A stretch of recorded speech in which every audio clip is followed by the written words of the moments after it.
This is my financial disclaimer so I don't get sued. Good morning, good evening, good whatever time it is. I hope you're having a good one. Today I'm going to be covering the datasets, earnings, and SPY for the week of June 23rd, 2025, and let's get into it. And starting with the datasets today, let's see what we have going on. So tomorrow, Monday the 23rd, we have, 9:45 a.m., so 15 minutes after market open, we have the manufacturing PMI, so this is going to be followed by home sales at 10 a.m. Fed Bowman is speaking at 10 a.m. as well. He can definitely move the market a little bit. We have Fed member Williams speaking at 2:30. He can definitely move the market slightly. Mainly it's going to be the PMI data that will move the market tomorrow unless anything from the war in Iran or anything that is said through a tweet or something. Other than that, it will be the PMI that'll be moving the market tomorrow. Now on Tuesday, the 24th, let's see, we have the consumer confidence at 10 a.m. That will be a major one for the market. We also have Fed Chair Powell testifying at 10 a.m. I'm assuming this is a Congress testimony. He usually does this once or twice a year. I'm fully assuming that's what that is. So usually that's about an hour, hour and a half long. Generally that lasts 2 days. Seeing the Wednesday here, that is another Fed testimony. So very likely it's going to be the Congress testimony. Now, they don't really cover anything too important. Usually it's covering what the Fed's been doing, and essentially what we're going to hear is Congress railing on Powell of why he didn't cut rates sooner and how come he's not cutting rates yet. It's really not going to move the market a whole lot unless one of the Congress members asks a very specific question, possibly about treasuries, which they have done in the past, watching some of those Congress testimonies. So be prepared for a little volatility both on the upside and downside while Powell is testifying. I'm not saying you have to watch this live, but just be prepared for a little bit of action one way or another because usually he will be talking about some pretty important stuff there. Now at 12 p.m. we have the 2-year note auction. That's fairly important. We should see the yield pulling down slightly. 12:30, Fed member Williams is speaking. That's not super important. Basically, the market that day is going to be moving from the consumer confidence and Fed Chair Powell doing his testimony. Nothing else should really be moving the market a whole lot during that day unless, again, anything about the war in Iran or any major tweets from President Trump. Going into Wednesday, we have the building permits at 8:30 a.m. Not very important. We again have the second part of the congressional testimony from Fed Chair Powell at 10 a.m. That again will be important, very likely, just because the Congress is going to be asking him all sorts of questions, so that can lead to all sorts of volatility. Now we have the new home sales at 10 a.m. That's really not too important. The market will be paying attention to the testimony from Fed Chair Powell. And we have the 5-year note auction at 12 p.m.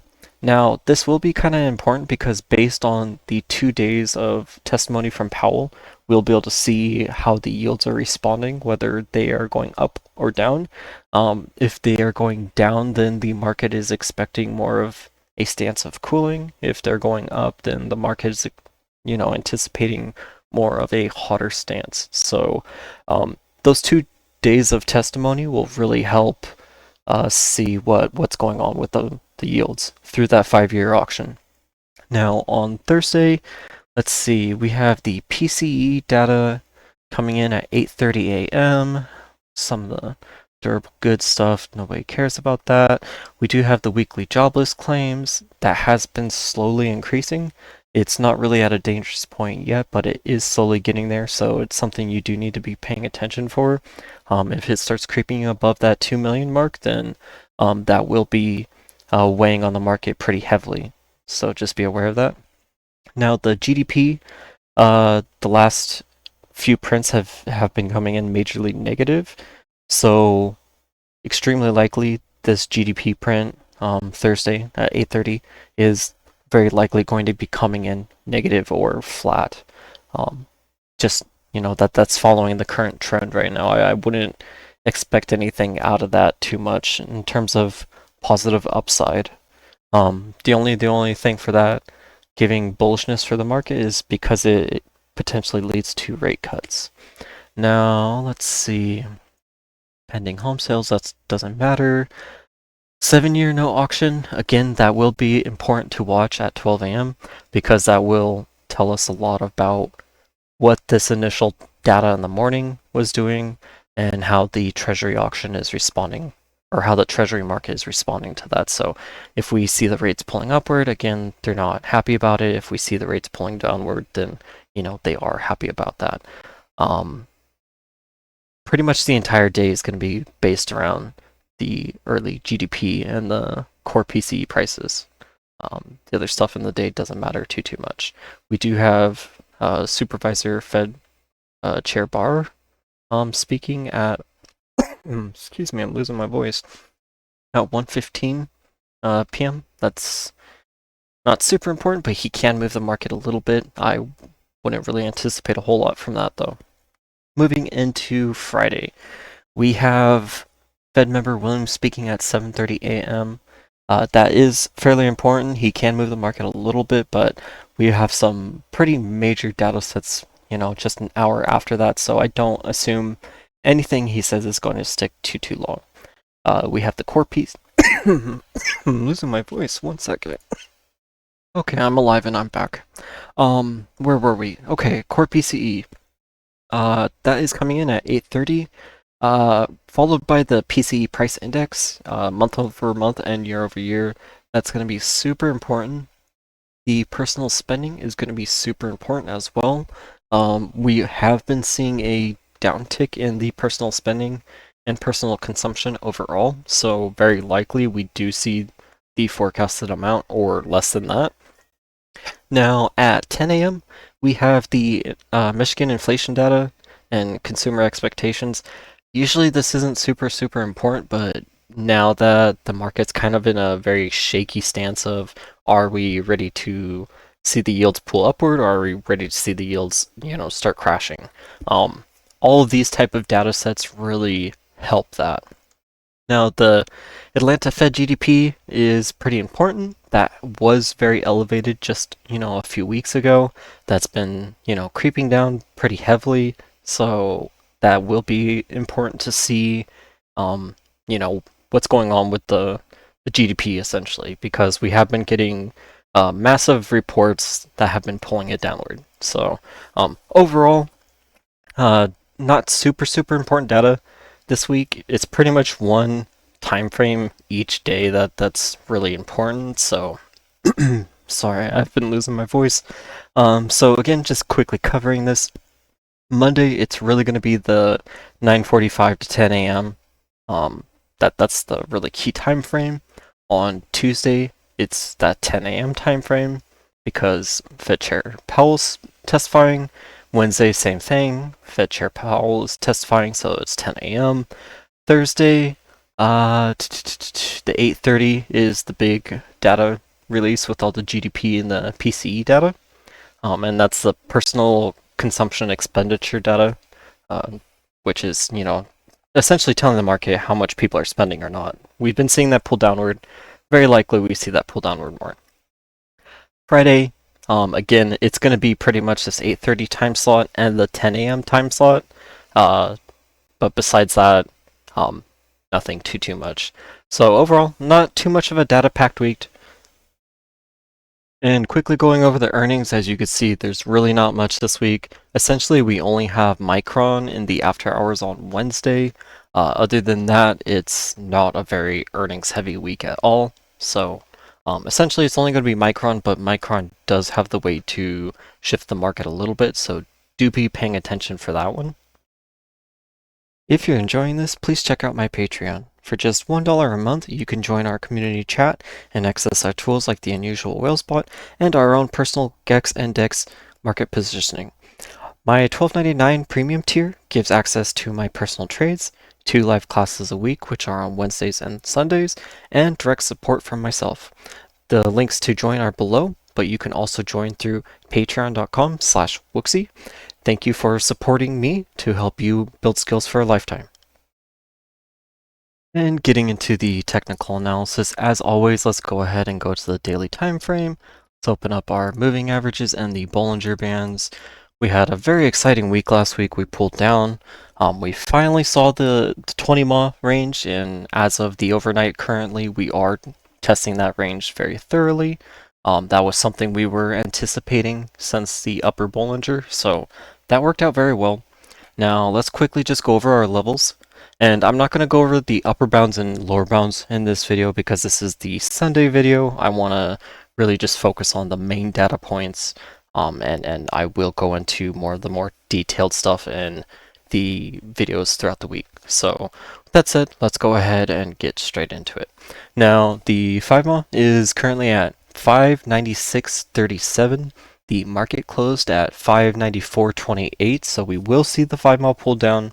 Very likely it's going to be around the 595.50 range, give or take, very, very slightly, 25 cents range. Just make sure you mark down on a piece of paper or wherever you mark down your notes, wherever the 5 MA opens, because it will be a very key range. Now, the 20 MA is at 593.05. That was pulling up to the 594, but we did have the SPY-X dividend hit, so that's going to directly impact that price. It's at that 593.05 range now. So even though I said I want to go over the bounds, the upper bounds of the 20 MA is at the 591. The lower bounds is at the 590. I got that backwards. The lower bounds is at the 591, the upper bounds is at the 595. So, as you could see, the 5 MA and the 20 MA are starting to consolidate very heavily. Now, we do have the 10 MA at 598. So it is above the 5 MA, as you can see. And I was talking about this. This was one of our initial main primary bearish signals, is that the 5 MA will cross below the 10 MA. Now, talking about bearish signals, kind of where do we go from here? Because technically we're kind of smack in between the Bollingers right now. So, with that said, you do need to prepare for the market to be kind of smack in between the Bollingers.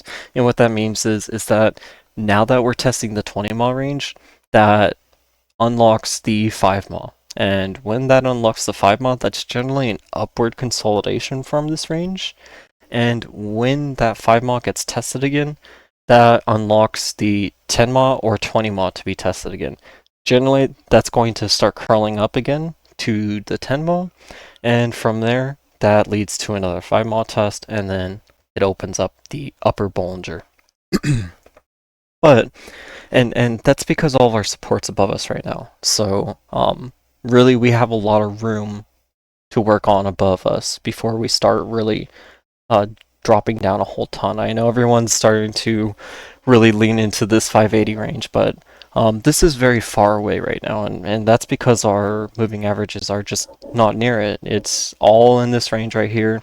And is there a potential we can get some crazy bad news and pull down all the way to the lower Bollinger?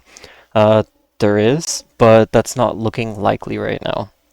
The only thing that's in that range right now is the 200 MA. So we would have to push below the lower Bollinger all the way into the 200 MA to start really testing that range. So am I bearish right now? No. Now that we finally have our 20 MA range, I am not bearish. In fact, pretty much on open tomorrow, I'm going to be clearing the vast majority of my bear positions and repositioning them to, at the money strikes instead of in the money stuff. I'm going to be taking profit on very, very, pretty much everything on my bear side. Besides some of the volatility stuff, I will be trimming that, but slowly increasing my position into volatility later on. But for now, like a lot of these end of June, end of July bear contracts, tomorrow they're gone. I will be putting a lot of the profits into that back into calls, and I will be taking puts to hedge those calls. So from now, I am looking back to the upside. And again, the reason why we are looking back to the upside is because all of our support's above us. You generally don't push into a range below or above support for very long. And there's just a whole ton of room of nothing right here. While our upside has a whole ton of everything. There's everything to gain on the upside. Now, looking at these two levels, the chart doesn't show it very well, but our downside actually only has about $9 of profit compared to our upside, which actually has closer to $14. Just based on how everything moves upward generally when you're going up, things start to tighten as you move downward. So this bottom Bollinger would still be pulling upward towards us as we start moving downward into it. So the downside right now is very, very little compared to our upside. For the upside, as we test this 20 MA, it's again still going to be pulling upward very likely. The 5 MA is cooling down.